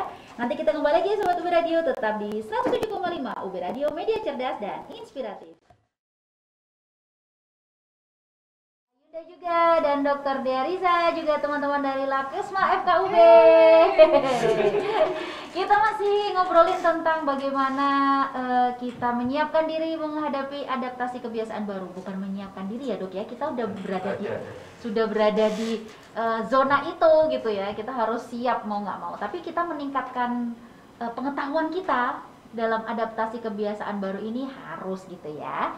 Nah, ini Sobat UB Radio ada banyak banget pertanyaan yang masuk dari Instagramnya teman-teman dari Lakesma ya, gitu, di @lakesma_FKUB gitu. Buat Sobat UB Radio yang pengen tahu apa aja sih kegiatannya teman-teman Lakesma, bisa tuh di follow juga ya di Instagramnya teman-teman Lakesma di @lakesma_FKUB. Nah, ini udah banyak nih dok, pertanyaan yang masuk nih. Yang pertama ini dari @didin_iksan_. Udah gitu. Pertanyaannya ini, olahraga outdoor seperti bersepeda. Wah, ini tadi sudah saya tanyain ya dok ya. Apakah wajib memakai masker? Apakah menghambat suplai oksigen yang dihirup? Tadi udah dibahas ya sama Dokter Ayunda ya, bahwa ya itu memang tergantung ya, kita yang tahu kondisi fisik kita gitu ya. Tadi udah dibahas. Nah inilah dari @dimas M. Rifki. Nah, apakah seseorang yang telah sembuh dari COVID-19 bisa kembali terinfeksi? Gimana Dokter Ayunda? Nah, ini ada riset baru lagi, ditemukan fakta-fakta baru, reinfeksi terjadi tidak hanya di Cina ya, di tadi saya lihat di mana ya?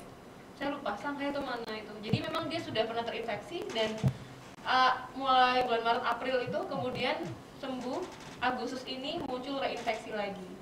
Reinfeksi artinya yang sudah sembuh dari COVID-19 itu bisa terinfeksi lagi Terinfeksi gitu. kembali. Berarti dulu tuh kan ada disebutnya kalau kita sudah kena infeksi berarti kita udah imun, itu salah ya dok? Nah ini yang masih mungkin saya juga belum paham bagaimana teorinya, karena memang masih berkembang dan masih dicari tahu bagaimana teori reinfeksi ini kembali. Apakah varian virusnya berbeda atau virus yang sama bisa menginfeksi hingga beberapa kali? Artinya kekebalannya belum terbentuk atau bagaimana, ini yang masih jadi pertanyaan ya. Ya kayak flu aja ya dok ya, kalau kita udah pernah kena flu ya kita bisa kena flu lagi kalau kita nggak jaga kondisi kita gitu ya dok. Oke, berarti terjawab ya Dimas. Nah ini ada lagi pertanyaan dari @salma.raihana. Dia tanya bagaimana caranya kita tahu kalau kita sedang stres. Wah. Gimana dok? Dia mungkin rasanya kayak cemas terus gitu, dia nggak tahu kalau ini stres nggak sih gitu. Apa ada tanda-tanda yang bisa dikenali bahwa oh ya ini aku lagi stres nih gitu? Oke, jadi kalau stres itu kita stres itu sebenarnya normal ya. Saya lagi siaran pun stres. Oh, iya tak dok? Ya, ini lagi jadinya tuh stres karena stres itu adalah kondisi yang butuh adaptasi. Oh, oke, betul. Bedanya apakah dia jadi eustress, eustress itu stres yang baik, kita bisa tetap positif, atau jadi stres. Yang mungkin yang ditanyakan adalah tanda distress. Distressnya gitu. Ya. Jadi stres sendiri itu sebenarnya normal. Oke. Cuma jadi distress atau eustress. Ya. Kalau seumpama distress itu bisa kita rasakan dari ada orang-orang yang bisa merasakan sedih, cemas, tidak bisa tidur, kemudian keluhan fisik yang banyak. Ya, ada beberapa orang yang mengalami distress itu dia merasakan apa ya, perutnya sakit gitu ya, Tidak nafsu sakit, makan. tidak nafsu makan, Atau makan terus malah kan. Saya. Kayak saya juga dok sama kita. Atau jadi malas, mungkin konsentrasinya hilang, kemudian tidak bisa tidur tadi ya, sudah ya, tidak bisa tidur, kemudian merasa gagal mungkin, atau mungkin yang lain. Jadi gejalanya sih banyak sebenarnya. Kalau kita lihat apakah contohnya kita merasakan bahwa kok jadi nggak enak ya, ada perasaan yang berbeda ya, jadi malas ya, ini kita harus lihat diri kita sendiri, apakah sedang overburden nggak, sedang ada sesuatu nggak gitu. Jadi memang ada banyak indikatornya, ada banyak banget ya dok ya. Jalannya, ya. Nah berarti tinggal kita yang mana nih. Kalau kita mampu ngatasin stres itu jadi apa tadi istilahnya? Eustress. Wah ini Stres yang saya baru positif. tahu nih. Saya Kalau taunya kita kalau perlu juga tuh eustress. Jadi mungkin bisa lebih semangat belajar gitu ya. Iya. Jadi The power of kepepet persiapan. gitu ya. The power of kepepet. Iya, ada orang kepepet gitu kan, Eustress SKS, itu. anak-anak SKS tuh. Iya. stres tapi makin giat itu eustress namanya. Iya, stres. Oh, baru tahu ini saya dok. Bahwa stres itu tidak semuanya buruk gitu Iya, ya. betul. Ada yang baik juga namanya eustress. Nah kalau yang jadi berakibat Negatif, buruk namanya makanya distress. distress. Wah, ilmu baru sobat UB Radio. Nah ini ada lagi nih dok. Kayaknya dibuat dokter Ayunda deh. Apakah memakai face shield tanpa memakai masker sudah cukup efektif mencegah persebaran virus? Kurang efektif. Karena Jadi kita jawabannya kurang, prinsipnya, tetap kan dia berarti masih bebas nih, mulut, hidung, dan sebagainya kan ya. Artinya kita masih bisa mengeluarkan droplet-droplet. Misal dia kena di sini terjadi atas ke bawah gitu kan. Jadi ini membantu mengurangi resiko dengan cara ditambah. Jadi masker tambah face shield itu yang baik. Kalau cuma single gitu kurang, ya meskipun kita tahu ya kalau lihat TV sekarang artis-artis atau acara-acara cuma pakai face shield gitu kan karena mereka kan make up gitu ya. Iya betul betul. Tapi kalau kita ada protokol yang paling bagus adalah masker ditambah dengan face shield. Tidak cukup hanya face shield. Ini kadang-kadang memang masker itu tidak bisa menunjukkan aura kecantikan dok. Oh, Wah. Nah ini adaptasi kebiasaan barunya dok ya. Makanya, jadi nanti yang lebih diiniin kan matanya aja gitu kali ya. Terus nggak perlu pakai lipstick gitu ya dok, jadi nggak ketahuan. Kalau buat perempuan sih tapi lipstick itu buat self respect ya. Gitu ya dok ya, itu ya. Self-value gitu Betul betul. Nah ini ada lagi pertanyaan dari @Rian Santoso. Nah, di era adaptasi kebiasaan baru ini agaknya mengurangi interaksi dan komunikasi dengan sesama. Apakah hal tersebut mempengaruhi kesehatan mental? Iya. Mengurangi interaksi. Betul, Oke, betul. interaksi langsung mungkin ya, Dok, ya. langsung ya secara fisik ya, karena kita makhluk sosial, Betul. manusia itu makhluk sosial, jadi dia butuh orang lain untuk berinteraksi, untuk berkomunikasi. Kalau kondisi sekarang, tentunya kalau kita tidak memodifikasi interaksi kita, ya kita akan merasa terkucilkan, merasa Iya. sendiri, Sepian gitu. sepian. Punya anak kos sendirian di dalam ruangan, bingung kemana-mana. Itu rasanya seperti dalam Gitu ya? terkungkung gitu Betul, mungkin ya. betul. Pada kosan tuh kalau anak-anak kuliah tuh kok cuma tempat tidur doang gitu. Iya. Selebihnya mereka aktivitasnya di luar gitu. Iya. Betul. Iya, betul. Jadi tetap connected ya, stay connected dengan media sosial, dengan grup WA, dengan apa namanya video call. Ya, jadi Jauh di mata, dekat di hati. Iya, Yes. jadi dengan adaptasi kebiasaan baru kita juga tetap bisa ketemu, cuma nanti tentunya Gitu. ya, Atau yang ini. keluar ya pakai Dok, balik lagi nih pertanyaan emak-emak nih dok. Tapi ada interaksi ketemu langsung itu nggak sama loh dok dengan misalkan kita dengan virtual. Misalkan trust yang timbul itu tidak seperti kalau kita ketemu langsung. Kayak ini nih misalkan ada anak yang misalkan di sekolah naik kelas, dia belum jumpa sama gurunya itu, dia belum kenal ini guru baru karena dia di kelas yang lebih atas terus dia naik kelas kan gitu. Nah, dan dia nggak ngerti gurunya ini kayak gimana. Pun demikian dengan eh, pendidiknya gitu, dengan bapak ibu gurunya, dia nggak tahu anak ini bener-bener ngerjain beneran gak sih di rumah ngerjain tugasnya gitu, apa dibantu sama orang tua atau gimana gitu, kan dia nggak tahu kualitas anaknya secara real itu seperti apa gitu. Nah kayak gitu menyikapinya gimana dok? Ya ini PR besar bagi para pendidik. Ya benar Besar banget. Dan kita kalau kita jadi orang tua yang punya anak sekolah SD itu berat banget gitu ya, rasanya berat banget. Ya, pengalaman pribadi kan dok ya. Iya. Jadi gurunya memang punya tantangan sendiri, anaknya juga sama. Makanya modifikasi itu perlu. Mungkin contohnya gini,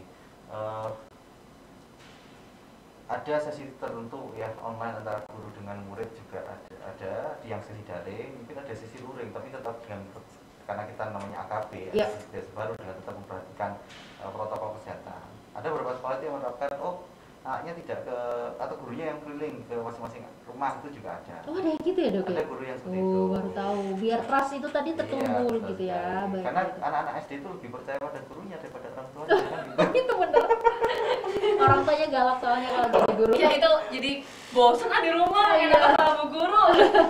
Benar. Baik, ini masih banyak banget nih pertanyaan dari Instagram nih, Dokter Ayunda dan Dokter Dializa. Ini ada dari @viviairs tulisannya. Saya pernah dengar kalau masker yang dilepas sebentar itu tidak boleh menyentuh leher bagian bawah karena bisa jadi ada virus menempel di bagian tubuh yang terekspos. Lalu bagaimanakah cara melepas masker yang benar, Dokter Ayunda? Wah, apakah perlu? Ada ini ya, ada apa namanya, ada prosedurnya itu. Iya, ada masker prosedurnya. ya. Gimana dok? Jadi yang prinsip utama kalau pakai masker tuh jangan sering-sering menyentuh bagian luar ini. Karena kan itu tempatnya kita ya, virus-virus tuh nempel ya. Justru jangan dikit-dikit dinaik-naikkan gitu. Jadi kita sebisa mungkin tuh less contact gitu dengan masker kita sendiri.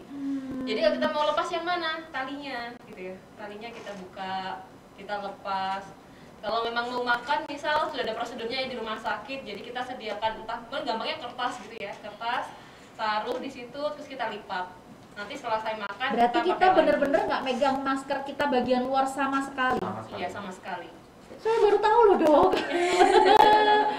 Karena kan cuma nempel ke sini kita pegang juga gitu lah. Buat apa fungsinya gitu. Oh, nah itu Sobat UB Radio, ilmu juga nih, pengetahuan buat kita semua ya. Jadi kalau melepas masker, bagian luarnya masker tuh jangan dipegang-pegang, pegang aja talinya. Terus kemudian dilipat, terus kalau bisa dialasin ya gitu ya, dialasin pakai tisu atau pakai kertas gitu ya dok ya, terus baru dimasukkan di kantong atau nanti dipakai lagi kalau kalau misal mau makan gitu, seperti itu prosedurnya. Baik. Karena memang ini kan bagian bawah, bagian mana kan berarti terpapar, memang kondisinya tidak tertutup dengan masker ini. Oh pantas, ini ada temen nih cerita katanya di bawah dagu tuh jadi muncul jerawat gara-gara ini banyak faktor lagi nih kalau masalah kulit ini ya. Beda lagi ya dok ya. Nanti ada apa talk show sendiri nih soal kulit ya dok ya. Dokter kulit nanti ya. Dokter kulit yang datang. Oke. Ini ada lagi dari @yogi.prn. Jika rapid test terbaca reaktif tapi tubuh kita masih terasa baik-baik saja, apa yang harus kita lakukan? Mengingat swab test PCR tuh ya dok ya, itu mahal dan tidak semua orang mampu membayar gitu. Gimana nih, Dokter Diarisa mungkin bisa jawab? Kalau prosedurnya sih sebenarnya kita percaya adalah dari swab ya kalau nggak salah ya, dari swab yang kita percaya. Kalau PCR positif, reaktif ya? rapidnya reaktif ya, reaktif. Harusnya dia langsung isolasi mandiri saja kalau memang mandiri, tidak bisa terjangkau. Nah, tapi kan kita ada yang terbaru tuh dok, protokol pedoman dari Kementerian Kesehatan yang revisi 5. Jadi kita sebenarnya tidak menggunakan rapid untuk menegakkan diagnosis. Dia hanya untuk screening gitu. Nah, artinya kalau untuk screening kita tidak bisa bilang dia adalah positif COVID gitu ya. Ketika dia rapidnya reaktif. Belum tentu gitu, karena masih bisa faktor lain gitu. Kan kita bicara tentang alat, ada sensitivitas, ada spesifisitas gitu. Belum tentu yang positif benar-benar positif. Belum tentu yang negatif benar-benar negatif. Nah, seperti itu. Apa prosedurnya kemudian? Lebih baik isolasi mandiri 14 hari, kita observasi jika ada keluhan. Begitu. Wah, itu ya dok ya. Jadi kalau memang ada Sobat UB Radio yang rapid test biasanya mau berpergian kan harus rapid test dulu tuh, mereka biasanya rapid test mandiri terus reaktif, jangan langsung mengira dia COVID gitu karena belum tentu yang reaktif itu COVID ya. Iya, belum tentu juga rapidnya itu juga merek bisa mempengaruhi. Ya, walaupun non reaktif belum tentu juga Belum bisa tentu, COVID. ya, non reaktif belum tentu aman juga Ya. gitu.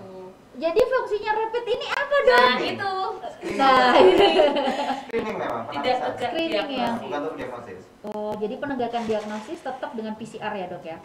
Baik, siap. Ini dicatat ya Sobat UB Radio. Nanti buat kamu jangan langsung panik dulu kalau misalkan rapid terus kemudian reaktif langsung merasa dirinya COVID gitu enggak gitu ya. Tapi caranya ya dengan isolasi mandiri 14 hari gitu ya. Nah, lanjut dari @adin.ipb. Pertanyaannya, apakah kita boleh membuat hand sanitizer sendiri di rumah dan apakah bisa sama manfaatnya dengan yang kita beli, Dokter Ayunda? Kayak tadi DIY Iya. itu. Kalau sesuai dengan protokol standar WHO-nya ya, Iya. berarti itu sudah cukup sih karena kita juga yang dipakai seperti itu prosedurnya. Jadi Tapi tidak hati-hati juga bahwa seperti H2O2 kan kalau tidak sesuai dengan prosedurnya juga bahaya ya untuk kulit seperti itu juga harus diperhatikan oke, baik. ukuran-ukurannya dan sebagainya. Baik, berarti memang ukurannya yang penting ya. Jadi kalau awal-awal sebagai upaya kalau pas hand sanitizer lagi kosong itu ya dok, Iya. bisa aja gitu ya dok ya. Oke, lanjut lagi dari M Reza. Aduh, judulnya nama-nama di Instagram ini susah-susah banget sih. Bukan namanya sendiri kadang-kadang. M Reza Mara. Itu Reza. Apakah jamu yang dijual keliling itu aman atau ada kemungkinan risiko lain yang bisa mengancam kesehatan? Dokter Darisa? Ini jamu apa ini? Jamu gendong tuh ya, jamu yang lewat Jamu itu ya. gendong. Ya itu yang herbal tadi ya. Dok? Herbal. Apa Kalau- tadi ya? Nah itu pertanyaannya aman atau enggak? Wah itu nggak bisa Yang dipastikan bisa ya dok ya. dipastikan karena kita nggak tahu proses pembuatannya. Gimana. Ada yang ditambahin steroid ya dok ya. Betul sekali. Kita nggak tahu kandungannya apa saja. Tapi kalau mending kita bikin sendiri juga bisa sebenarnya. Iya Itu lebih dengan aman sih. iya dengan bahan-bahan jamu ya Iya, ada beras jahe, kencur, ada beras kencur kayak gitu. gitu-gitu. Oke. Simak. Nah ini pertanyaan IG di segmen ini, habis ini kita break dulu ya dok ya. Ini yang terakhir Zarifan, ini gimana bacanya? Zarifan Rens, Zarifan RNS gitu loh. Susah banget nih namanya. @Zarifaners gitu kayaknya ya. Apakah kalung anti covid benar-benar efektif membunuh virus? Wah ada kalung anti covid ya. Gimana Dokter nih Ayunda jawabnya? ketawa. Ini ada meme loh dok. Iya, itu jawabannya gampang, tapi mau menjawab susah. Gimana? Jawabannya tidak benar ya dok ya. Itu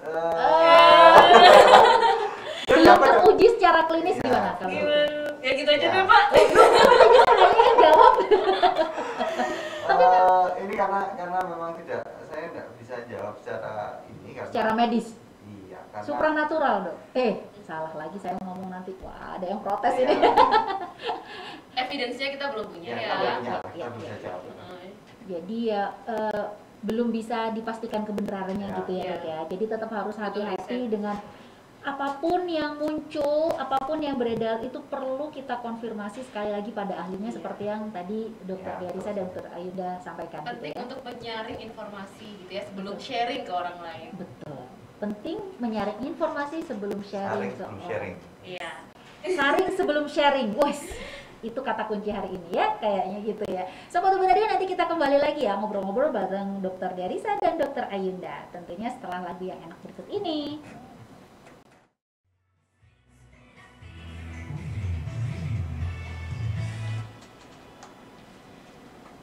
Balik lagi Sobat Ubi Radio bareng Dinia di Orasi Obrolan Asik di siang hari. Kita masih bareng Dokter Ayunda dan Dokter Darisa. Kita masih ngomongin juga tentang adaptasi kebiasaan baru nih Sobat Ubi Radio. Nggak kerasa ini waktunya cepet banget ya. Kita sudah di pukul 14.41. Wah, hampir 2 jam kita ngobrol nih dok. Tapi masih banyak banget nih pertanyaan-pertanyaan dari Instagramnya teman-teman Lakesma UB nih, dari Lakesma FKUB. Nah, masuk di Instagramnya tadi apa ya? Saya kok lupa-lupa. @lakesma_FKUB ya, bener ya teman-teman Lakesma ada di sini. Saya sudah diplototin, jangan sampai salah ngomongnya. Oke, pertanyaan berikutnya nih Dokter Ayunda. Oh ini ada lucu nih dari Mazei Ya, oke. Mazei gitu gitu ya. A-nya 2, E-nya 2. Mazai. Oh, Mazai panjangnya. Mazai. Apakah benar dokter, penularan melalui sandal itu bisa terjadi? Sandal dok. Bentar, mungkin dia habis batuk atau gimana, kena tangan atau Dok, megang tolong apa? deket mic-nya dok. Jadi Oh, dia ya. Atau mungkin apa ya? Misal dia habis batuk atau ngomong sama orang, atau mungkin dia megang pengaturan itu terus megang sandal, bisa jadi sih Bisa ya. jadi ya. Ada Jadi droplet yang nempel di sana, bisa jadi mungkin. kalau ada dropletnya Iya, ini kalau ada kemungkinan dropletnya memungkinkan. gitu ya. Jadi apakah benar penularan melalui sandal itu bisa terjadi? Ya mungkin gitu ya. Nah, tapi bagaimana mengatasinya? Nggak usah pegang-pegang sandal gitu ya. Iya. Ngapain sih kita Atau gini, apa namanya, sandalnya setiap habis cek. Jadi kita termasuk pakaian dan semua barang yang di luar itu dan di dalam rumah itu beda. Kalaupun sandal nanti sebelum masuk rumah mungkin kita bisa ngelapin atau mencuci dengan dicuci sabun, dulu dengan kayak gitu. sabun. Oke. Iya. Berarti itu ya caranya tetap aja sih ya, kita harus bersih sih. Bersih. Kalau bisa nggak usah pakai sandal Iya. orang deh, nggak usah gantian, pakai punya Iya. sendiri gitu ya. Betul. Oke. Lanjut lagi dok, dari Eveline underscore III. Iya ya, bacanya gitu ya teman-teman ya. Lucu banget nih. Ini Eveline underscore III. Bagaimana tanggapan mengenai masyarakat yang hanya memakai face shield tanpa masker? Nah tadi udah dijawab ya Ya, dok sudah ya. dijawab tadi. Ini sama dengan pertanyaan sebelumnya. Jadi kayaknya biar Sama ya. biar ini ya, orang tuh pengen fashionable aja sih gitu. Hmm. Ini masker nih membuat kita jadi kurang kelihatan cantik gitu loh. Murah ya Gitu. memang ya. Bisa nggak sih tambahin apa? Sebenarnya bisa sih kita Kayak- bikin cantik ya, kan banyak sekarang yang Masker. masker cantik. Iya Cuma kan? mungkin Maskernya dok yang cantik. oh iya. tenang, inner beauty tuh penting, yang penting tuh itu justru. Betul. Oke, ini lagi dok. Dari @farhanber. Lucu ya namanya, Farhanber. Makanan yang sudah dibeli dari luar ketika sampai rumah apakah perlu disterilkan? Bagaimana caranya? Makanannya disterilkan gimana ya dok? Mungkin bungkusnya ya Nah, yang bungkusnya, diganti gitu, dia bungkusnya. dibuang gitu, dia langsung pakai yang di rumah ya, wadah yang di rumah. Ganti piring gitu ya, Atau ganti piring. wadah gitu misal. Mm. Tapi ada juga yang dia mungkin terlalu protektif ya dok, jadi dia apapun tuh langsung dimasuk microwave, dipanasin lagi gitu, karena takutnya yang masak nggak pakai masker atau bagaimana. Itu bagaimana dok? Itu kan akan jadi beda lagi itu kan. Jadi Ahli gizi nih mesti kita undang nih ya kan? Ya kan kalau overcook kan jadi gizinya turun semua. Overcooknya, kemudian ini sih lebih ke Secara secara psikologisnya itu loh ya, jadi dia cenderung takut gitu. Ada Takut yang sama ya, sekali takut. nggak mau go food Iya. malah maksudnya makan lawan gitu. Nggak apa-apa dok, itu nggak apa-apa. Nggak apa-apa sih, nggak promosi terus ya tadi ya. Iya, kita iya. waspada boleh ya, tapi Tapi takut jangan. jangan takut. Jadi kita percaya saja bahwa yang di luar sana sudah menerapkan protokol kesehatan kalau saya sih. Saya juga suka GoFood soalnya.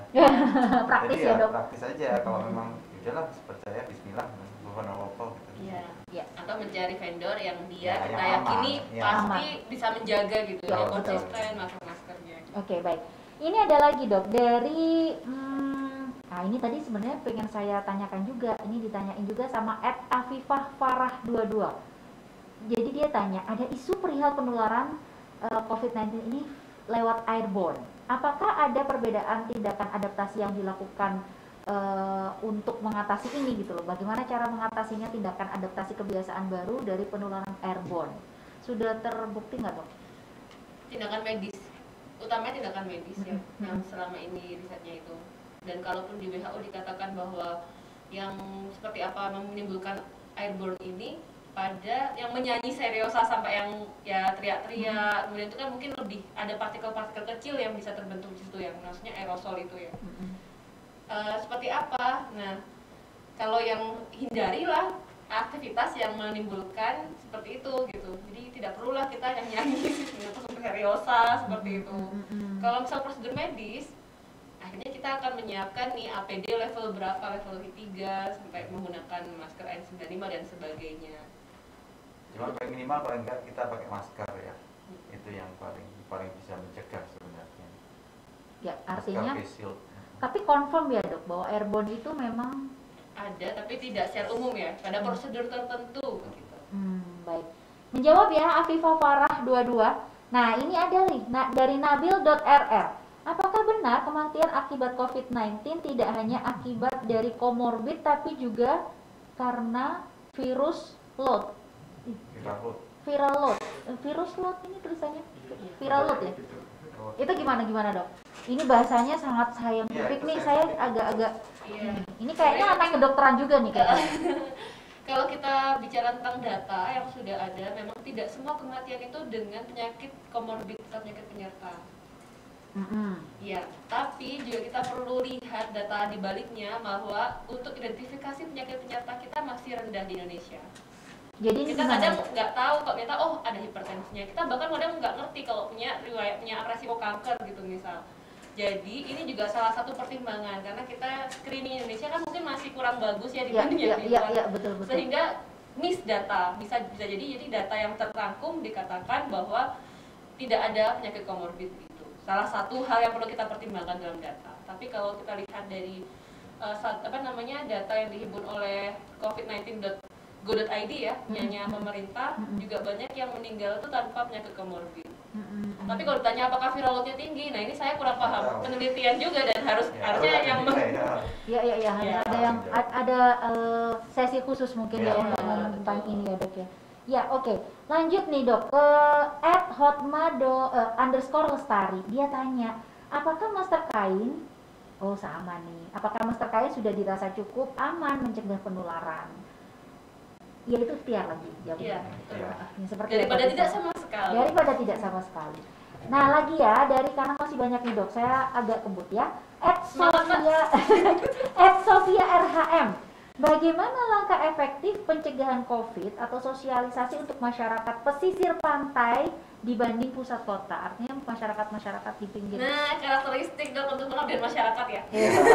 Gimana dok? Nah, edukasi ini tantangan besar berat sekali. Bahkan kalau kita lihat di perkotaan pun juga yang kita nilai educated ya juga ternyata banyak yang tidak tahu juga, dan bahkan stigma itu banyak juga kita alami di perkotaan. Dan karakteristik masyarakat beda-beda ya. Gimana itu dok? Ada contohnya yang dulu ada kasus kita kira kalau yang ngomong ada tokoh masyarakat di situ mereka akan nurut, tapi ternyata juga tidak. Tokoh masyarakat malah dijauhin. Nah contohnya gitu. Ini kayaknya masih butuh untuk masalah pandemi ini sesuatu yang memang khas dan luar biasa yang kita harus pendekatannya beda sekali. Jadi kita lihat karakteristik masyarakatnya dulu, baru kita itu tahu cara edukasi dan sosialisasinya seperti apa. Yang paling menantang yang mana dok? Dokter sering ya dok? Semua menantang, tantangannya masing-masing. Kita edukasi yang kita bisa saja. Jadi kembali lagi ke prinsip bahwa tidak terlalu jauh ketika kita tidak punya sesuatu yang bisa power atau sesuatu yang seperti itu, yang kita saja yang bisa kita edukasi minimal orang-orang yang berada di sekitar kita, lingkungan kita yang bisa kita edukasi seperti itu. Dan tantangan ini juga ya, mungkin kan tidak semua masyarakat pesisir itu sama, pesisir Melayu dengan pesisir Jawa, pesisir mana beda lagi.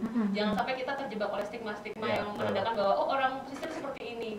Tidak selalu seperti itu ya, harus kita kenali karakteristiknya. Betul. Wah, ini benar-benar ini ya. Saya tambah kayak kuliah 6 SKS ini tadi. Dari mana ke mana ini yang ditanya? Benar. Tapi banyak hal baru nih yang bisa kita serap ya dok ya. Nah ini ujian. Iya berasa ujian. Dokter yang saya uji ya. Oke. Ini dari Evelyn. Evelyn nih. Tanggapan dokter mengenai masyarakat yang berfoto bersama namun membuka masker dan berpikir berfoto sebentar saja itu tidak masalah. Wah saya sering kayak gitu. Tapi untungnya dengan keluarga dekat aja, nggak yang dengan orang umum gitu sih. Ya banyak berdoa saja. Blok masa gitu. Maksudnya artinya tuh bahaya gitu kan? Itu. Jadi gini, ketika kita lepas itu kan meningkatkan resiko. Kita ngomongnya adalah persentase berapa peningkatan resikonya kayak gitu. Jadi kalau kita pakai dengan kita lepas, intinya resikonya lebih besar yang melepas masker kan gitu. Meskipun hanya foto sebentar, nggak pakai ngomong, nggak pakai ini gitu. Dulu saya juga seperti itu ya, pelaku yang ketika foto membuka ya. Iya. Tapi kemudian banyak terjadi hal-hal yang ya berita-berita, kemudian dari teman-teman yang kita kenal, kemudian berpikir itu sudah menjaga loh beliau, di mana kira-kira ada potensi penularannya. Makan juga di rumah kan, jadi berpikir ulang di mana ketika momen beliau itu dapat kontaknya. Karena kita tidak tahu di mana, sehingga kita minimalisir aja resikonya. Kolega kena ya dok gara-gara Iya. itu. Nah kita juga dapat data ini dok, katanya memang benar ada peningkatan penularan kepada dokter-dokter, tapi mereka sudah aman sebenarnya APD dan sebagainya itu, karena sudah ada prosedurnya untuk memakai dan melepasnya. Ya. Nah yang diduga ini biasanya lalai di komunitas, di level masyarakatnya, dan kita sekarang mau bilang ya, peningkatan kasus di masyarakat sangat tinggi gitu. Ya. Banyak kluster-kluster baru, banyak interaksi mobilitas yang masyarakat luar biasa tinggi, ini juga menambah nih angka kita gitu. Jadi kita lagi kebobolan memang di rumah sakit maupun di komunitas, dan komunitas ini yang paling tinggi angkanya. Satu positif kita bisa tracking bisa sampai 6-7 orang gitu. Artinya memang hal ini kalau bisa jadi perhatian ya, bahkan sekedar foto aja mungkin kita perlu berpikir ulang. Kita tidak bisa menjudge bahwa kamu ketularan loh, tidak bisa, tapi kita cuma bisa berikhtiar gitu. Nah ini memang Bagian dari AKB. iya bagian dari adaptasi. Saya sampai karena kita ngomongin soal pendidikan ya dok ya, kita ngomongin akademi, adaptasi kebiasaan baru gitu ya. Nah dok ini kan ini tadi saya jadi keingat tiba-tiba ketika dokter ngomong komunitas tuh sering kecolongan gitu ya. Tadi ngomongnya ini yang lewat depan rumah itu kan kita sering ada tukang bakso, tukang sayur, mereka pada nggak pakai masker loh dok. Iya betul. Terus kita ibu-ibu kalau biasanya beli di tukang sayur depan kadang-kadang juga kerumun gitu, ada kekini di depan doang gitu nggak pakai masker, itu juga ternyata harus diwaspadai ya. Dan Iya. kita ya Mengedukasi sekeliling kita gitu ya. Baik dok, ini ada dua lagi dok. Ya. Alhamdulillah. Oke, email datomega_3 dari @emaildatomega_3. Apakah larutan daun sirih dapat digunakan sebagai pengganti hand sanitizer jika dibandingkan dengan bahan dari alkohol? Ini kemarin sempat ada risetnya dok. Saya nggak tahu jauh. Ya, salah satu penelitian itu sempat bilang bahwa dia sama efektifnya, antiseptiknya dia punya Ada. daya. Jadi dia non alkohol gitu. Mungkin untuk pendekatan pada orang-orang yang tidak bisa, mungkin nggak bisa jauh dari sabun, tapi hand sanitizer dia alergi dengan alkohol kan, ada seperti itu. Tapi untuk efektivitasnya saya belum baca lagi ya lebih detailnya. Nah ini yang terakhir, oh sama kayak tadi, apakah jamu bisa meningkatkan imunitas dan apa ada efek sampingnya? Tergantung masing-masing ya. Nah, Dok, dan ya? juga ini efek sampingnya itu dulu waktu koas ya, saya pernah dapat pasien itu banyak sih yang pasien penyakit dalam dok. Dia kan biasanya gangguan hati, gangguan ini ginjal tuh karena konsumsi jamu berlebihan. Oh segala sesuatu yang berlebihan ya, juga nggak bagus ya dok. jamunya Ya? itu banyak mengandung Campuran. steroid ya, campur obat-obatan yang tidak boleh berbahaya kalau dikonsumsi jangka panjang. Ini juga harus hati-hati. Pastikan kita tahu bahan apa yang kita makan, dan semua punya batas ya, jangan sampai berlebihan. Gitu. Wah, Terlalu. terlalu yang berlebihan nggak boleh ya. Nah closing statement dok, kita sudah di penghujung acara ini, di penghujung orasi, mau jam 3 nih dok. Ya. Hampir 2 jam kita ngobrol. Closing statement masing-masing satu-satu dong. Dokter dulu. Ya, baik. Kalau saya sih tetap balik tadi ya.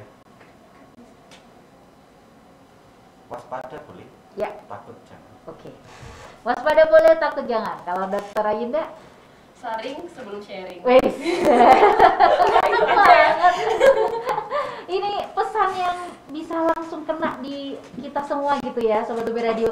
Dari dokter Diarisa tadi, waspada boleh, tapi takut jangan. Karena ketakutan itu akan membuat kita jadi stresnya yang di-stres tadi semakin meningkat ya dok ya, dan bisa menurunkan imunitas tentunya.